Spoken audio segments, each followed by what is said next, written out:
Welcome to the Ben Daniel Podcast, where we're calling a spade a spade. Put the money in the bag, Kathy Engelbert. The WNBA's Players Association has officially opted out of the current collective bargaining agreement that they signed back in 2020, and they are asking for more pay, better facilities, better amenities, all around more money that they haven't been earning. Now, before we get into the nitty-gritty of the details, because I pulled up some previous collective bargaining agreements, seeing how far they have actually come to where they're out now, seeing the percent increase along the years, instead of going from a 10, 12, 13% increase, these people are asking for a 60, 70% increase. They want 2/3 of the current WNBA salary cap to now be allocated to one super maximum player. And at the end of the video, I will show you what's the point of agreeing to a new CBA when at the end of the day, the WNBA is really just all words. It's nothing that they need to actually stand by and sit next to unless we see changes in this new deal. Before we get into that, please, I appreciate all of the support. Don't forget to like the video and leave a subscribe. I would greatly appreciate it. The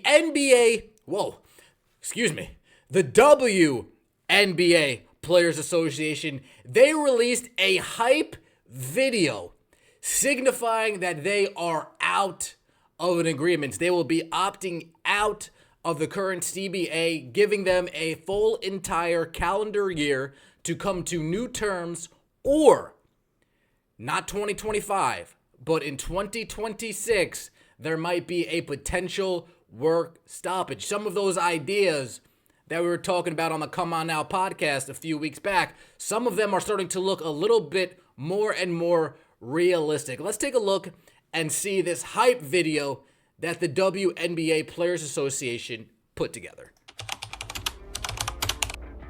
Yes, I want to opt out. The WNBA, if you want us to be here, you have to pay us more. It's business. Everyone, buckle up. It's about to be a fun day. This is our opportunity to get it right. Buckle up. It's about to be a fun day. The WNBA, if you want us here, you're going to have to pay more. This is our time to get it right. Oh man, it's very convenient for the WNBA that the year after Caitlin Clark enters the league, they now have the ability to opt out. It is very convenient. Of course, they didn't know back in 2020 that this player from Iowa is going to come in and turn this whole league upside down. They didn't forecast that. It's just very lucky that the WNBA had Caitlin Clark fall into their lap, and after spending all season downplaying the contributions that she has brought to this league, now they're going to use all of her contributions, the views, the merchandise sales, the attendance, the viewership, the ratings. They're going to use all of her numbers as a selling point. Look how good we did. Look how much we deserve. Folks, you don't want to know what I equate this to? This is like, remember when you grew up, right? And you would ask to go out and your parents would say, wait, did you get your chores done? Right? Is your room clean? Did you behave this week? Did you do what you needed to do in school? Did you treat everybody correctly? That might be what your parents did for you, right? And then you would go all week, right? Not doing any chores, not cleaning your room, not doing your schoolwork. It would be Saturday, right? You would quickly run to your room, you'd clean your room, you would do all the schoolwork that you can, you would take out the trash, wash the dishes, do this, do that, the third, and then you'd say, hey, all my chores are done, my room's clean, can I go out now? And then your parents would say, wait a second. You think you can go all week long with a messy room, not doing your schoolwork, not taking care of your chores, and only because you decided to do it one day, you think that you now deserve to be able to go out and hang out with friends? After not doing anything productive all week long, you wait for the last possible minute to take care of your duties, to take care of your responsibilities around the house, and now you think you deserve the right to go hang out with friends, go to a party, go do this, go do that, and the third. You know what your parents most likely said? You're staying inside.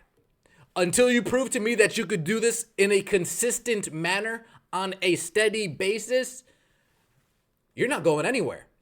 That's like what's going on with the WNBA after going 30 years, nearly 30 years, not turning a profit, not being interesting, not drawing viewership, not having good ratings. Ticket sales are in the toilet. Merchandise sales are in the dumpster. They have one good year, thanks to a certain somebody who must not be known, right? The Lord Voldemort, Caitlin Clark. Thanks to a certain somebody, now the WNBA thinks that they could go and negotiate and say, look at all we've done. Look at all these good things that we've did this year. And then the WNBA and commissioner and folks are going to say, that's interesting. So after all this time of moving no needle, after all this time of going absolutely nowhere, after all these decades of you just sucking us dry in terms of money, now you think you guys are entitled to $1 million contracts? That's how that negotiation should go in the real world. But we're operating within the confines of the WNBA, and we know real world logic, business logic, critical thinking does not apply. Folks, let's take a look at the minimum salaries currently from 2020 to 2025, only within the last collective bargaining agreement. The minimum salary started from $57,000 in 2020. Next year, it's going to be $66,000 in terms of a minimum salary that these players can sign. Now, on the left-hand side, it says service. Doesn't matter how many years you are in the league. I pulled it up. You're getting the minimum regardless. Maximum salary. Folks, about 4 years ago, the maximum salary that these players could make was $185,000, and if they signed the Supermax, $215,000. And in 4 years since then, that number has increased by $25,000 to where now the Supermax will be $241,000, and then the maximum salary, not the Supermax, increased around $23,000 to where it's now $208,000. Now, this is where stuff starts to get good. The current salary cap for the year 2024 was $1.46 million. Keep in mind, these players that opted out are asking for a $1 million contract for at least one, if not two players per team.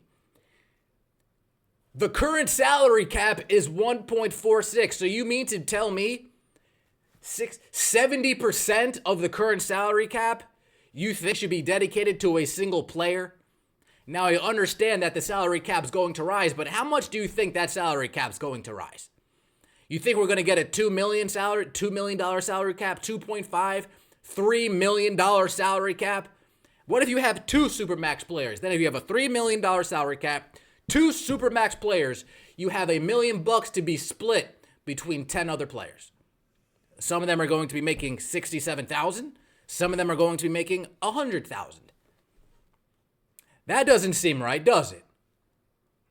The fact that the Supermax players can't even make layups or grab rebounds, and then the regular contracted players can't even make layups or grab rebounds. So please tell me how any of the way that these players are asking for new salaries, new salary cap maximums, how any of it makes sense. Folks, we need to see improvement within the league.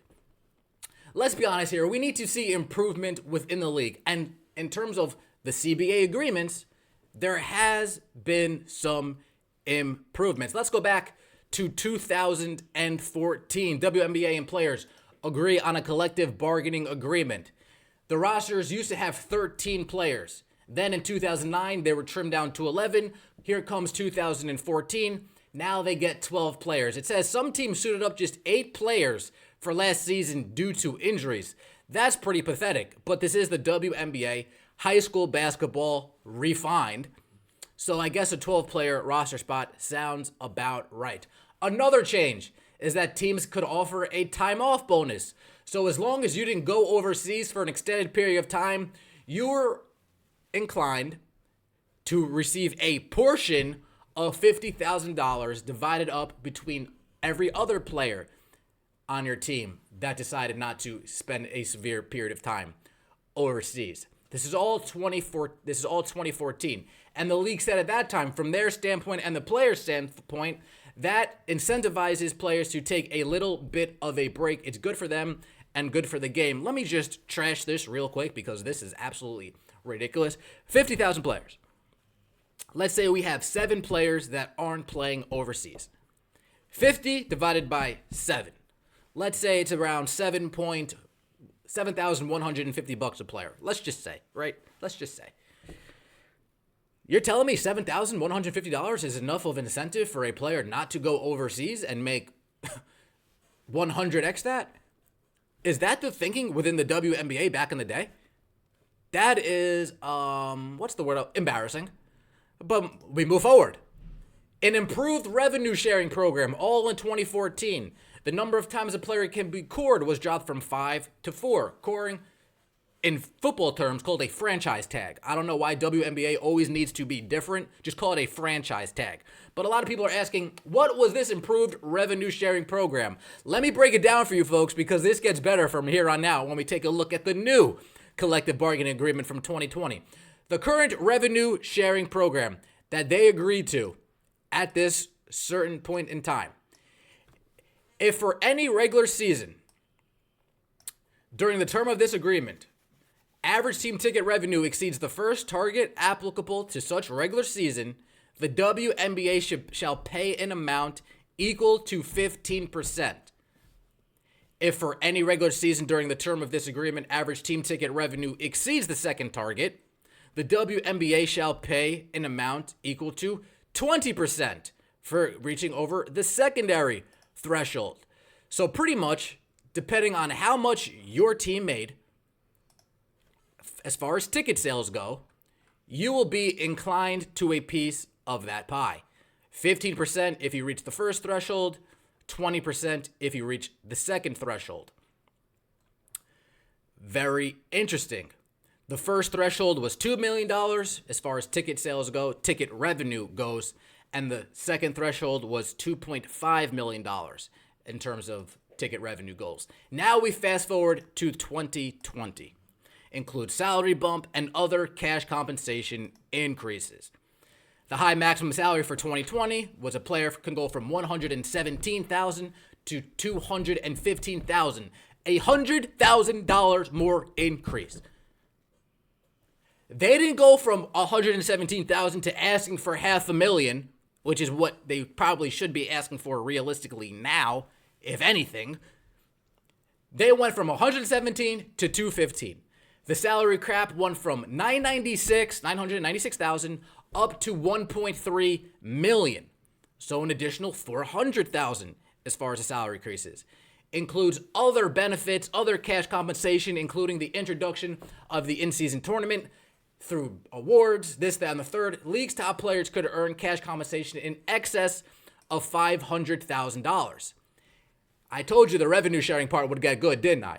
As for revenue sharing, starting in 2021, there will be a chance for a 50-50 split between players and the league based on the achievement of revenue growth targets from broadcast agreements, marketing partnerships, and licensing deals. Past revenue sharing was tied to ticket sales and provided only about 20% option for the players. But according to the union, it wasn't triggered because the specific goals weren't met. Folks, that means it was triggered because the specific goals weren't met. We all saw how little this league sold before this year. We all saw the minimal ticket prices. We all saw a venue that can hold 8,000, seat 2,000. A venue that can hold 15,000, seat 4,000. A venue that can hold 4,000, seat 162 of your closest friends. Folks, this league, as far as ticket sales went, when they made that agreement back in 2014, they probably thought it was a good deal. They probably think what they think now. Oh my God, this league is booming. We got Candace Parker, we got Maya Moore, we got this, we got that. Taurasi's in her prime. Oh my goodness. Let's ask for a piece of the ticket. And then reality set in. Shout out to DT. And they realized, wait, we can sell, okay, so how can we redo this in 2020 so that maybe we do get some more pieces of the pie? Because 0% of $0 is $0. 15% of $0 is $0. 20% of $0 is $0. But let's move on. Another primary objective of the union was to improve what was termed quality of life issues. In general, charter flights were not a financially feasible option. They still aren't, but thanks to Daddy Adam Silver, Kathy, just here are some jets. Just shut the hell up, Kathy. Take these jets and make your players go away. New CBA premium economy class status is guaranteed for all players during the regular season. Also, each player will get a hotel room rather than some players sharing rooms. Now, back in the day in the NBA, these players did share rooms, but based on the relationships within teammates in the WNBA that I've seen, maybe some of these players would prefer to share. You know what? Let me leave that alone, right? Better maternity benefits were also negotiated. Full salary while on maternity leave, annual child care stipend of $5,000.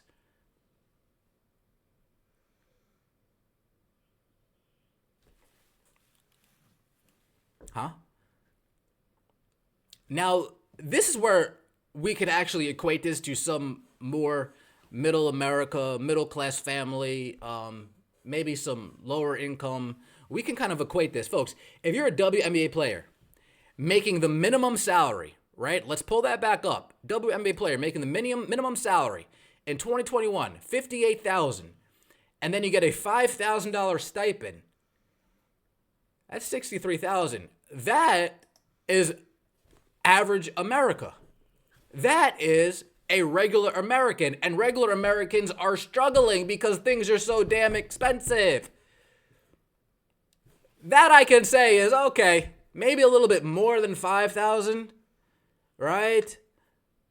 Maybe a little bit more than that. Maybe I should take my off time and get a second job if I'm a WNBA player. How come Americans can get 2 jobs if they need it to meet their financial requirements? But WNBA players, they refuse to do so. I'm just going to draw that parallel right there because that's the only real parallel I can draw. Now, something that stood out to me. There are also family planning benefits that reimburse up to $60,000 in expenses for veteran players. Keyword, veteran players. Regarding fees for adoption, surrogacy, off-site cryopreservation, freezing of eggs, or fertility treatment. Now, I'm not going to dive too far into that. I will give you $60,000 not to get yourself pregnant while you're playing.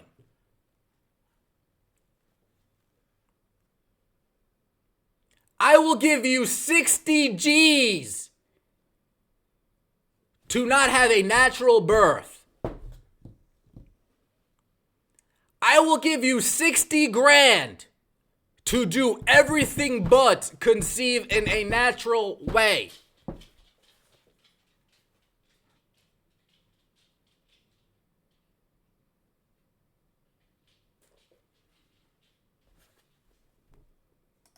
Fucking ridiculous. Let's listen. Should we even listen to Shanae Ogwumike and what she has to say about this new deal? About this new deal that ESPN is pushing forward. Let's take a look here and let's listen to what Shanae Ogwumike had to say, and then we'll break it down a little bit further. Gotta love ESPN. They just close it, and then they open it, and then they close it, and then they open it, and then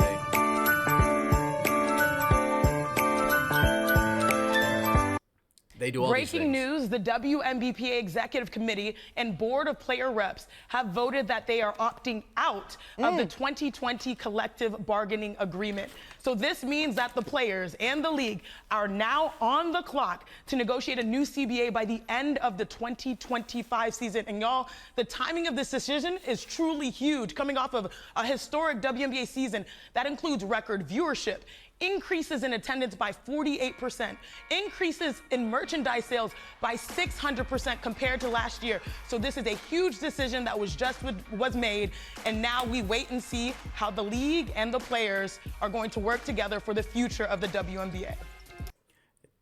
We will see how the league works together for the future of the WNBA. Now, some things that these players want: more money, rightful share of the business, improving working conditions, securing a future where players, what's the NFL term? Of course, it's going to escape me now. Pretty much a retirement package where if you put in a certain amount of service, you're good. You're still going to collect a check for the rest of your life because you played so long. Timing couldn't have been perfect. What timing?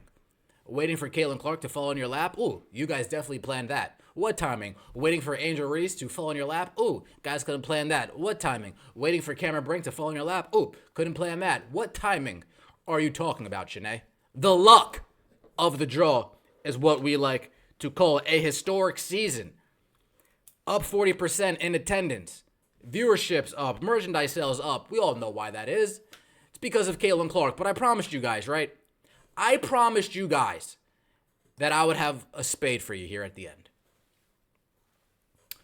What is the point of signing a collective bargaining agreement when the WNBA and the players within it aren't going to sign, aren't going to follow? Here we have Laishia Clarendon, right? WNBA's first openly non-binary player. She retired. Salute to you, Laishia. Sorry, I don't know why I pronounced that name wrong. Laishia, salute to you. The first non-binary player in the WNBA retiring. Awesome.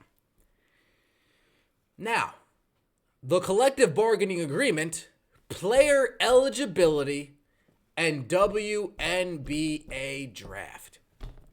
Who is eligible to play in the WNBA? Only players who are women are eligible to play in the WNBA.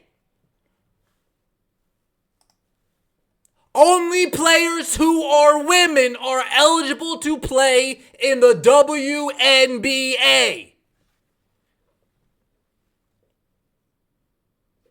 One more time. The WNBA's first non-binary player. We go to the eligibility part of the collective bargaining agreement. Player eligibility and WNBA draft. Only players who are women are eligible to play in the WNBA.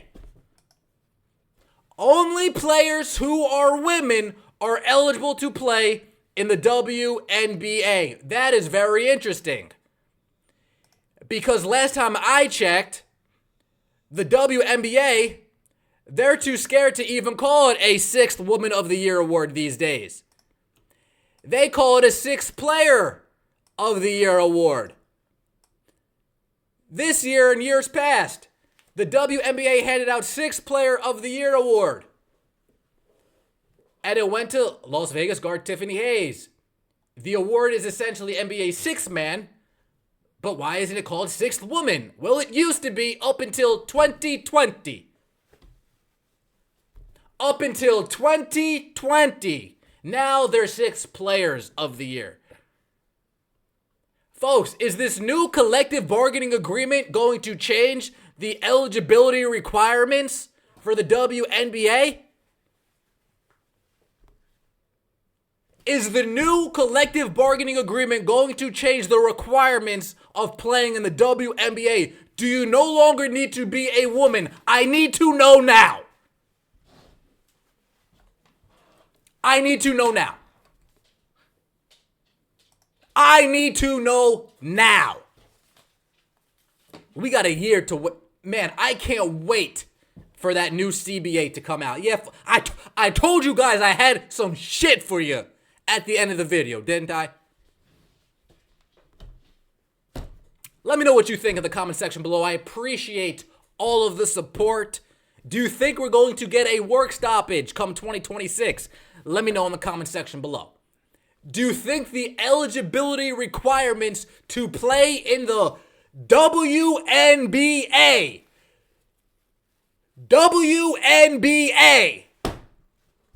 are those requirements going to change, or are we going to have a new league, or is this league just going to change its name? Let me know in the comment section below. I appreciate all of the support. I appreciate everybody that's been here from start to now, continue on through this journey. Salute to everybody. As always, guys, take it easy.